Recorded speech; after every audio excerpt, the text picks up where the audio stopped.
sedang beribadah di rumah Tuhan, dan kita kembali belajar kebenaran firman Tuhan. Kebenaran firman Tuhan pada saat pagi hari ini saya berikan tema yaitu hidup yang dibersihkan oleh Tuhan. Kita buka kitab Yohanes pasal 15 ayat yang kedua.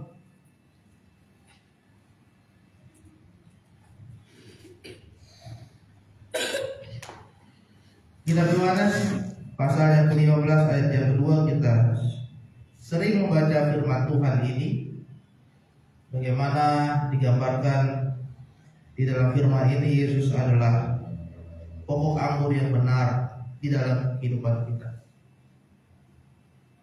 Yohanes 15 ayat yang kedua, demikianlah firman Tuhan: setiap ranting padaku yang tidak berbuah dipotongnya, dan setiap ranting yang berbuah dibersihkannya, supaya ia lebih banyak berbuah. Sekali lagi, setiap ranting padaku yang tidak berbuah dipotongnya, dan setiap ranting yang berbuah dibersihkannya, supaya ia lebih banyak berbuah.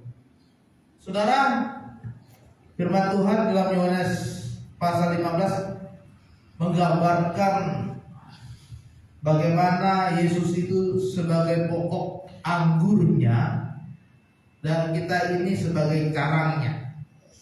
Pokok anggur itu adalah pohon yang utuh, batang pohon yang besar, sedangkan kita ini adalah batang-batangnya yang kecil.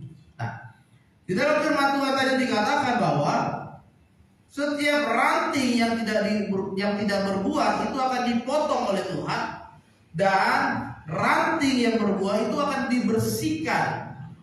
Supaya apa? Supaya kita bisa menghasilkan buah lebih banyak lagi. Hari ini saudara, kita mau supaya hidup kita dibersihkan oleh Tuhan.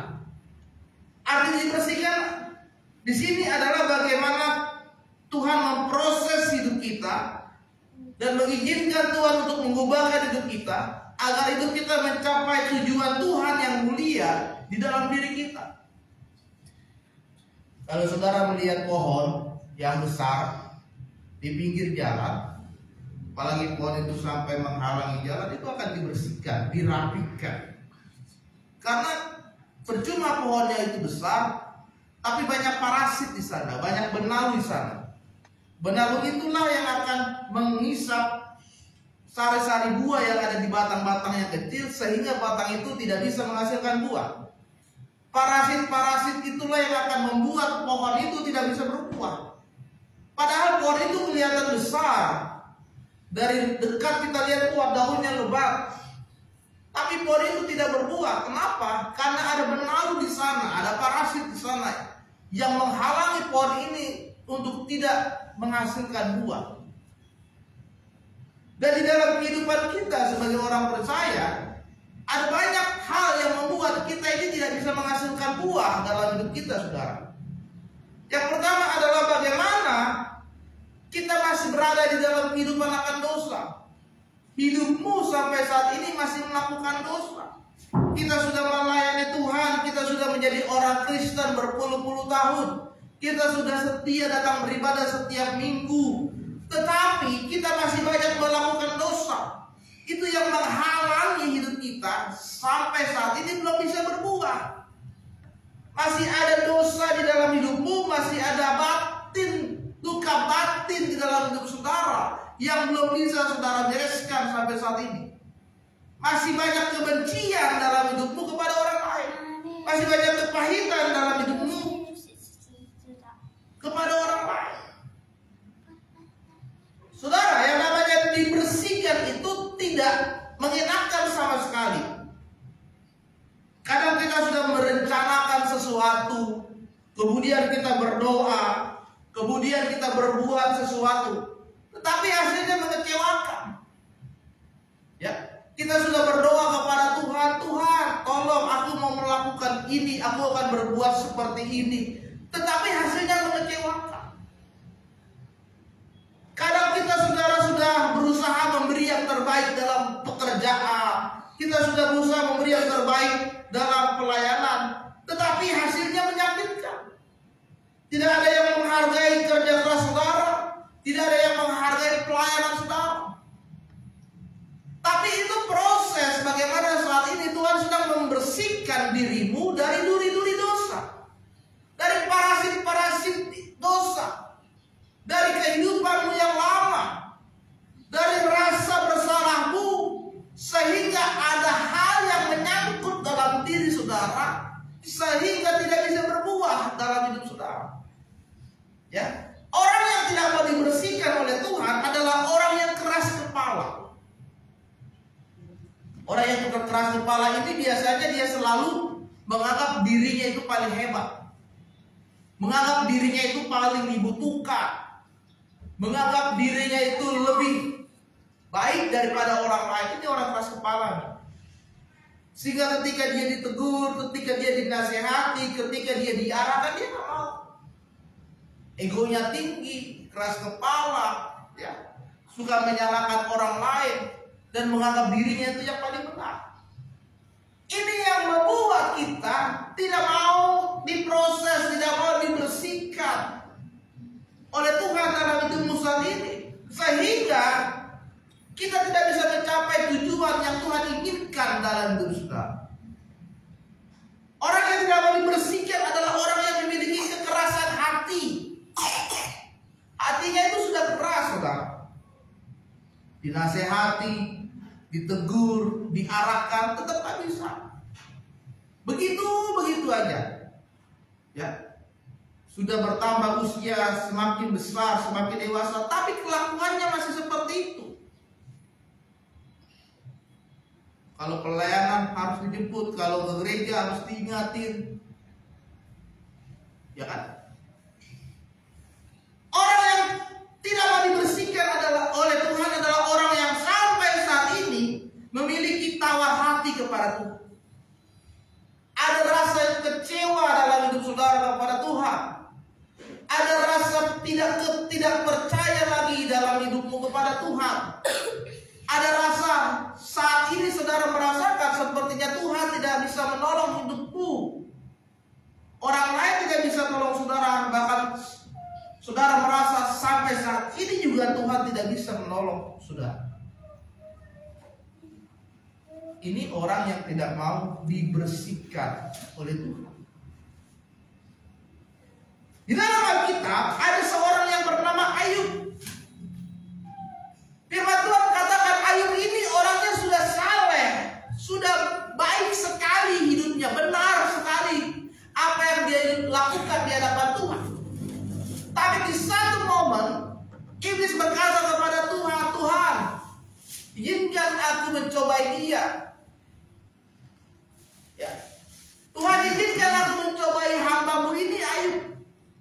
Apakah ketika dia berada di dalam pencobaan, dia masih hidup saleh kepadamu atau tidak? Karena selama ini dia sudah merasakan apa yang baik yang diberikan oleh Tuhan. Akhirnya Tuhan mengizinkan Ayub dicobai oleh iblis, sehingga penderitaan pun datang dalam hidup dia. Ya. Kadang proses pembersihan yang diinginkan oleh Tuhan membuat kita berada di dalam penderitaan demi penderitaan, pergumulan demi pergumulan, tantangan demi tantangan, persoalan demi persoalan. Tapi saudara, itu adalah peristiwa Tuhan sedang memproses hidupmu, supaya hidupmu semakin hari semakin dibersihkan, semakin dimurnikan, semakin dibenarkan oleh Tuhan, sehingga engkau menjadi karang anggur, kau menjadi anak-anak Tuhan yang benar di hadapan Dia. Tuhan mengizinkan Ayub dicobai karena Tuhan ingin melihat dan ingin memandang Ayub supaya dia bisa memandang Tuhan lebih tinggi lagi. Mungkin saat dia mencobai, dia melihat bagaimana Tuhan memberkati hidup dia.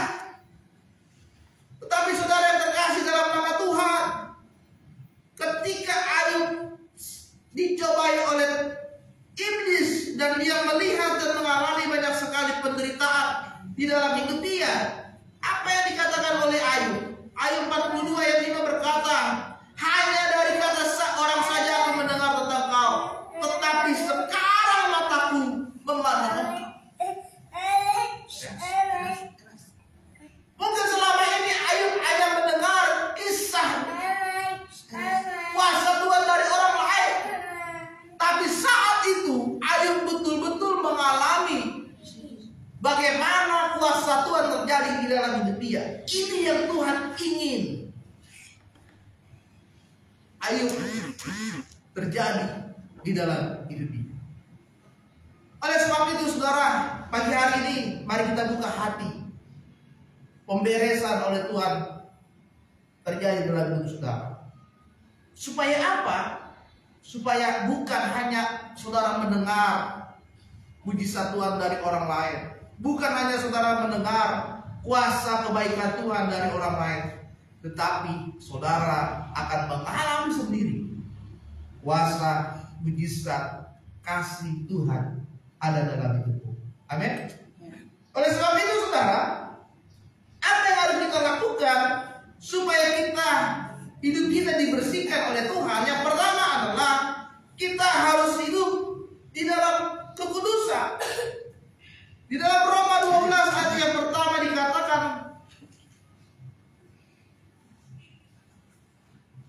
Roma pasalnya yang ke-12 ayat yang pertama dikatakan, persembahkanlah tubuhmu sebagai persembahan yang hidup, yang kudus dan yang berkenan kepada Allah.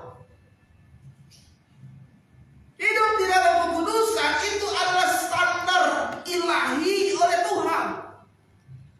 Ya. Ini sudah tidak bisa ditawar-tawar lagi.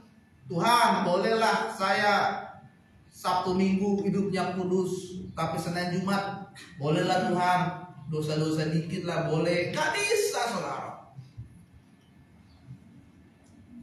Ya, bolehlah Tuhan, ya benci-benci sama orang dikit bolehlah, gak bisa. Bolehlah Tuhan, ya nakal-nakal dikit bolehlah, gak bisa. Kekudusan itu adalah standarnya Tuhan yang tidak bisa ditawar-tawar lagi oleh manusia. Tanpa kekudusan kita tidak bisa melihat Tuhan. Ibrani 12 ayat 14 berkata, orang yang tidak mengalami kekudusan dia tidak bisa melihat Tuhan. Kenapa kita tidak bisa melihat Tuhan? Karena fokus kita tidak lagi kepada Tuhan. Fokus kita apa? Kepada dunia ini, pekerjaanmu, kedaginganmu, masalahmu atau apa yang lain. Sehingga ketika saudara sedang berada di fokus yang lain, kekudusan tidak bisa saudara lakukan. Tapi kalau saudara hidup kudus, maka fokus tujuan hidup saudara, prioritas hidup saudara itu adalah Tuhan.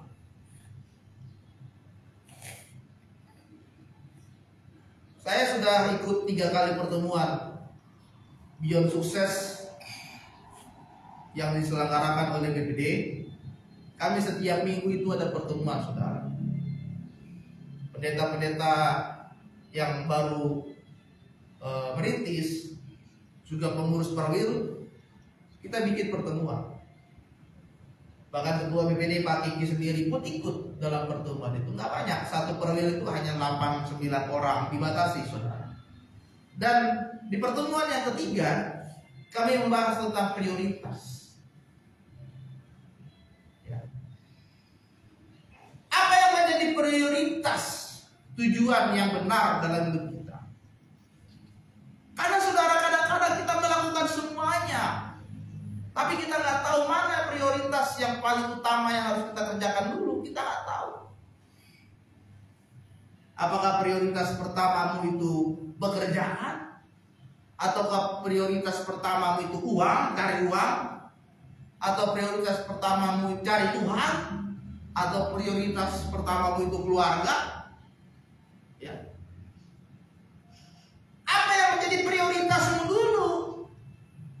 Itu yang saudara utamakan dan saudara yang kejar dalam hidup saudara. Tapi di dalam Roma pasal yang ke-12, Tuhan ingin prioritas hidup kita adalah kita berada di dalam kekudusannya Tuhan. Kudus berasal dari bahasa Ibrani itu kados. Kados itu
kekudusan.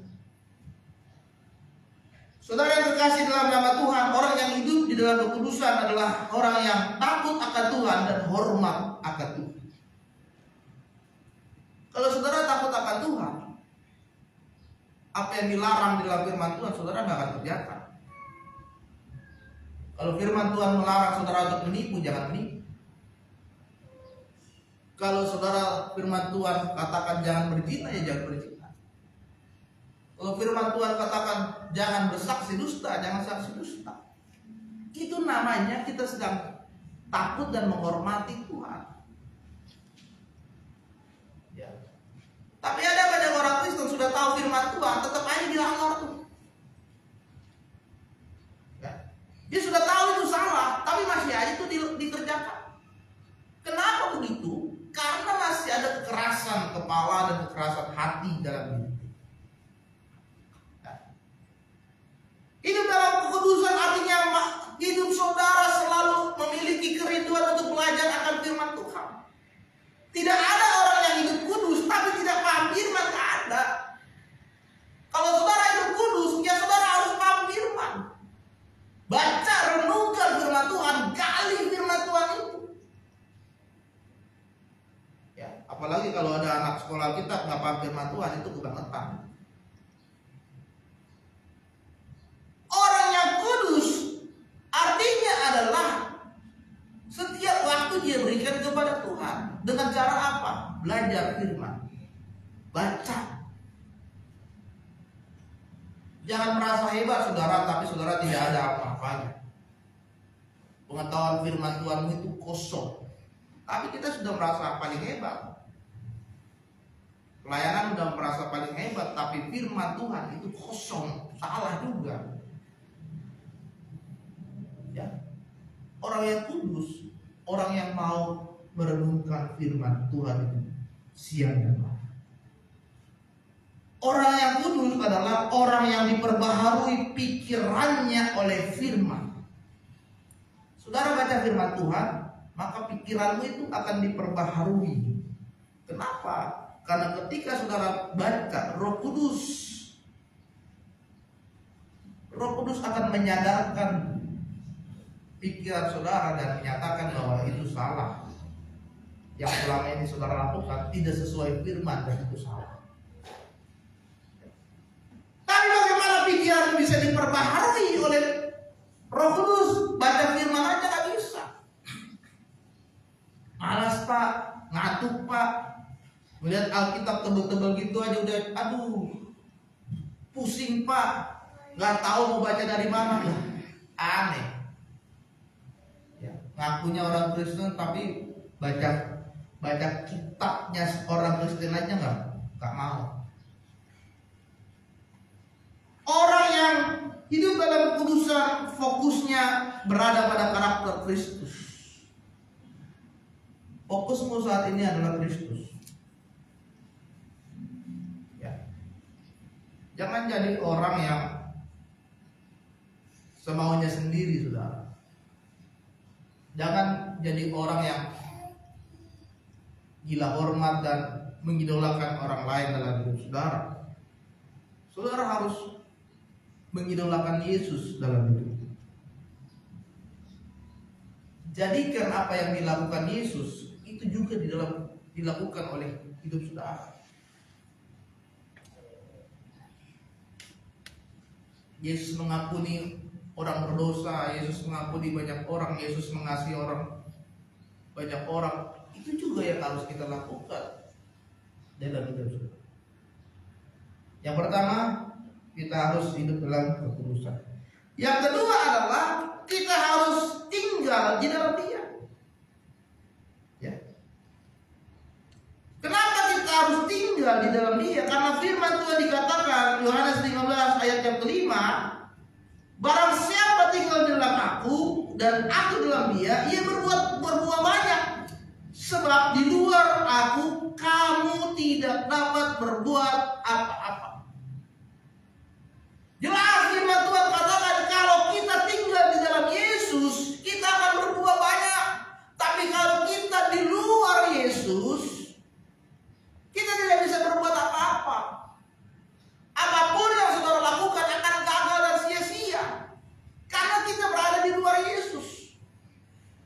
pontang-panting cari pekerjaan, kerja keras, terus cari uang, tapi saudara di luar Yesus itu nggak akan menghasilkan apa-apa.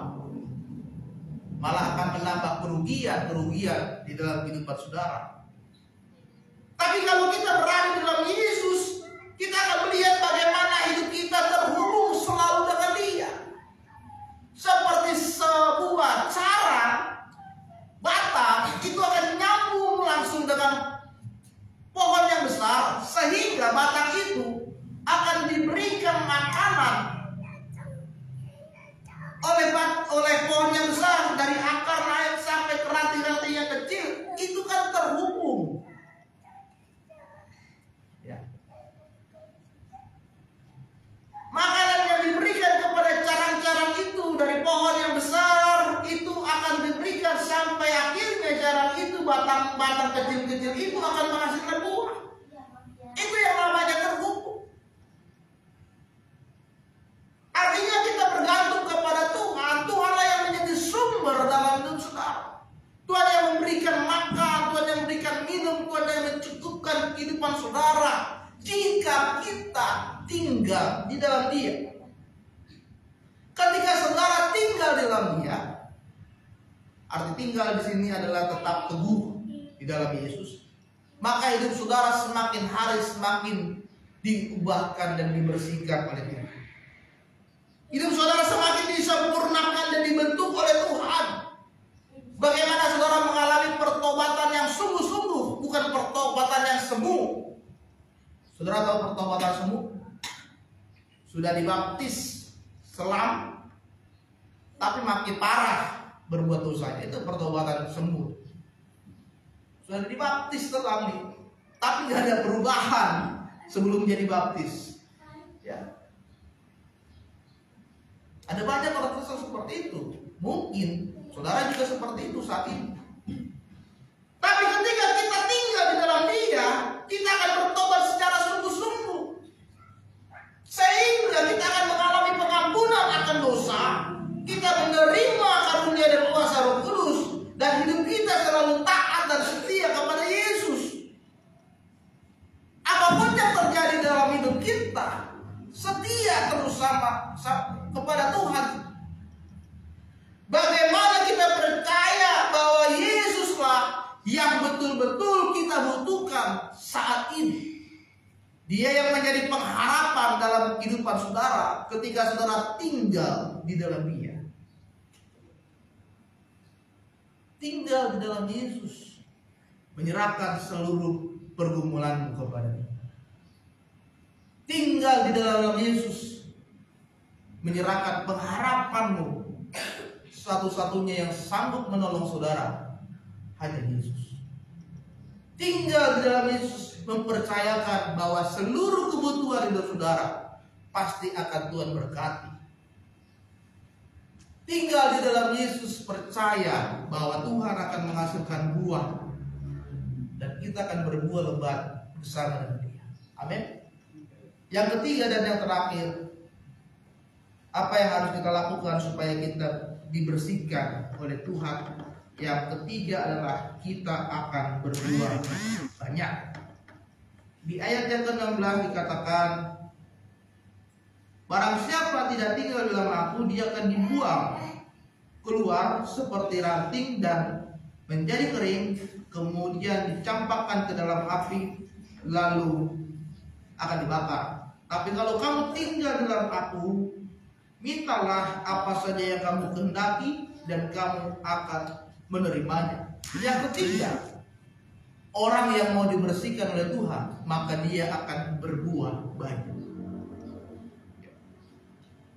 Buah adalah hasil dari pemeliharaan Tuhan dalam hidup saudara. Buah adalah hasil dari pertumbuhan kehidupan rohani dan imanmu kepada Tuhan.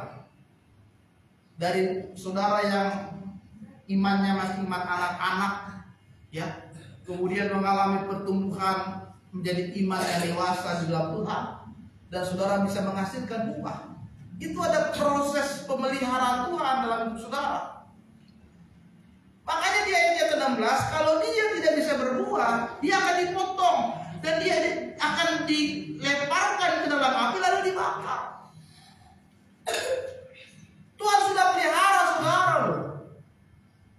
Tuhan sudah menyertai saudara loh. Tuhan sudah memberkati hidup saudara, tapi sampai saat ini saudara belum bisa menghasilkan buah. Saudara akan dibuang oleh Tuhan. Ya. Karena itu artinya saudara tidak tahu rasa bersyukur. Kita tidak tahu rasa berterima kasih kepada Tuhan atas penyertaan Tuhan dalam hidupmu saat ini. Karena apa hidupmu sampai saat ini belum bisa menghasilkan buah kepada Tuhan? Buah apa yang harus dihasilkan? Yang pertama adalah harus menghasilkan buah pertobatan. Saya katakan tadi pertobatan itu harus sungguh-sungguh. Buah yang harus saudara hasilkan adalah buah jiwa-jiwa. Selamatkan orang-orang yang belum mengenal Yesus supaya mereka percaya Yesus yang menjadi juru selamat dalam hidup saudara. Pertanyaannya sampai saat ini sudah berapa orang yang saudara bawa untuk mengenal Yesus? Gak jaminan sekolah Alkitab itu mau menginjil, enggak. Banyak sekolah Alkitab itu nggak mau menginjil kok.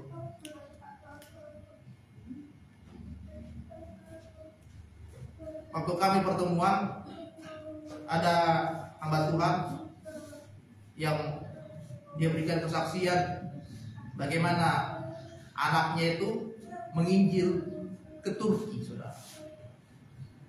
Ya. Bagaimana dia menginjil ke Turki? Hanya dengan bermodalkan bisa berbahasa Inggris, dia tidak tahu bahasa Turki. Tadinya hanya 3 bulan, visanya itu 3 bulan. Tetapi karena api penginjilannya itu begitu menyala, akhirnya dia teruskan sampai 1 tahun. Karena dia ketahuan imigrasi, akhirnya dia harus dideportasi kembali ke Indonesia. Dan kalau dia kembali lagi ke Turki, dia akan kena denda. Kalau dia kembali lagi ke Turki. Gereja di sana tidak seperti gereja kita ini, ada bangunan gedung. Mereka melakukan gereja di bawah tanah, sembunyi-sembunyi. Tapi penginjilan itu begitu banyak dilakukan.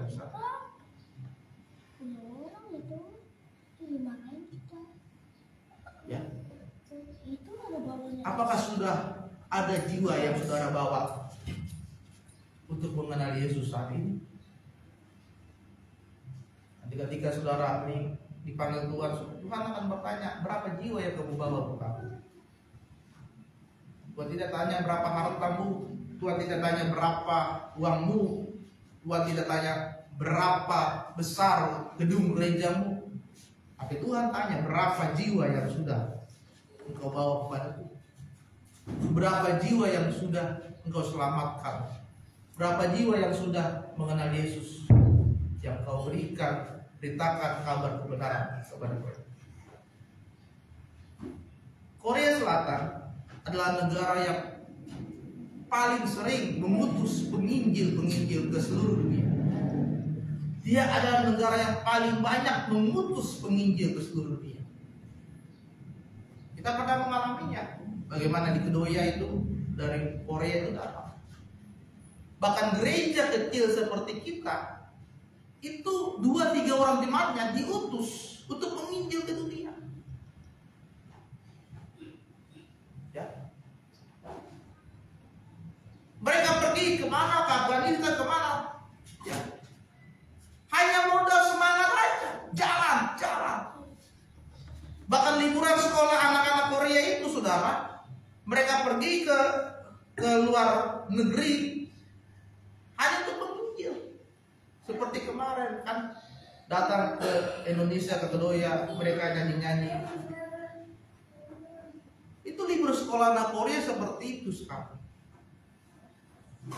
Ya, begitu mereka bersenang untuk menyampaikan kabar keselamatan kepada banyak orang. Buah yang saudara hasilkan yang selanjutnya adalah buah pelayananmu. Apakah pelayananmu saat ini sudah sungguh-sungguh, atau karena terpaksa, karena motivasi cari muka kepada pendetanya, kepada gembalanya, atau karena motivasi ketidakenakan. Gak enak sama Pak Enos, Bang Enos, udahlah singer. Gak enak udah dijemput, ya udahlah main musik. Gak enak. Apa buat pelayanan saudara saat ini? Kalau saudara melayani, kalau masih ada motivasi yang salah, pelayananmu itu tidak akan pernah maju. Pelayananmu itu akan seperti itu saja. Tidak akan mengupgrade, tidak akan meningkatkan kemampuan, kapasitas pelayanan saudara. Saudara singer, saudara worship leader, ya biasa-biasa saja. Jemaat tidak merasakan hadirat Tuhan. Karena apa? Pelayananmu terpaksa. Tidak ada persiapan dalam melayani. Tidak ada penyembahan sebelum pelayanan. Tidak mempersiapkan diri, tidak berdoa sebelum pelayanan. Bagaimana pelayananmu bisa dirasakan? Bagaimana hadirat Tuhan itu nyata kalau pelayanan saudara itu main-main kepada Tuhan? Jadi hasilkanlah doa pelayanan. Dan yang terakhir, jadilah berkat untuk banyak orang. Menjadi berkat itu saudara tidak harus saudara tunggu punya uang banyak baru menjadi berkat. Menjadi berkat adalah ketika saudara tergerak untuk menolong memberkati orang di tengah-tengah keterbatasan saudara. Itu yang Tuhan pandang dan Tuhan lihat. Di tengah-tengah kekuranganmu tapi kau memberkati orang, itu yang Tuhan lihat. Di tengah-tengah ketidakmampuanmu tapi kau masih punya waktu untuk menolong orang, itu yang Tuhan lihat.